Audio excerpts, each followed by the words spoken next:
असंवेदनशील महाराष्ट्राचं सरकार आहे। या राज्यातला एक नागरिक न्याय मागतोय, त्यांची नैतिक जबाबदारी नाही आहे त्यांच्याशी जाऊन बोलणं, त्यांना विनंती करणं। हे घरं फोडणं, इलेक्शन आणि आईस, इन्कम टॅक्स, सीबीआय आणि ईडी। आता तर म्हणतात आमचे 240, आता आम्ही 300 करणार आहे। आता कुठून हा 60चा नंबर आलाय मला माहिती नाही। मग परत इन्कम टॅक्स, सीबीआय, ईडी, घरं फोडा, पक्ष फोडा, दुसरा कसा नंबर वाढणार? एक आणि ती तोडफोड करण्यापेक्षा पुण्याकडे थोडं लक्ष दिलं, हिंजवडीकडे थोडं लक्ष। दुधाचा भाव पडलाय ग्रामीण भागात आणि शहरामध्ये वाढलाय, कांद्याचा भाव, ह्याच्याकडे कधी लक्ष देणार आहे सरकार?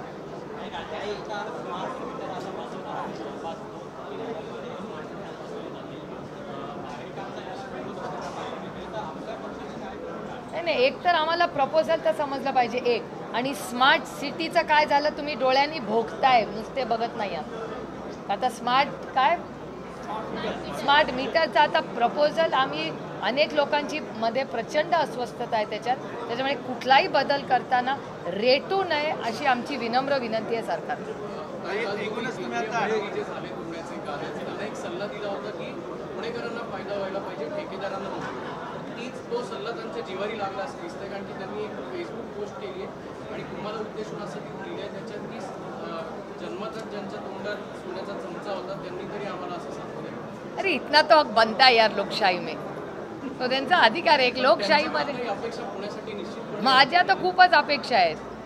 माझ्या अपेक्षा महाराष्ट्र सरकारने विनय आमचा सगळा भंग केलाच आहे आणि केंद्र सरकारने 5 वर्ष नाहीच ना काही केलं।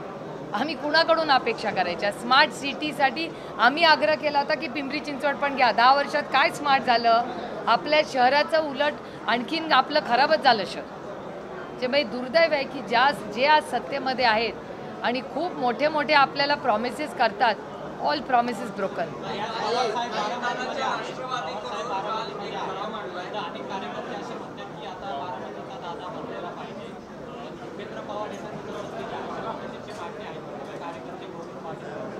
मला माहिती नाही याची, मी सकाळपासून याच दौऱ्यामध्ये आहे, त्याच्यामुळे पवार साहेबांना कोण भेटतं याची मला खरंच माहिती।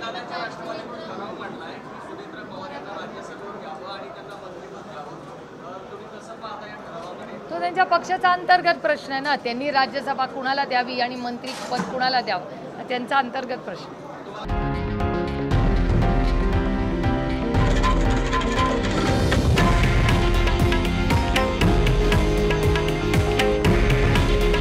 हे आहे देशातील नंबर 1 न्यूज नेटवर्क आणि आपण पाहत आहात TV9 मराठी। काळजी तुमची, हित महाराष्ट्राचं।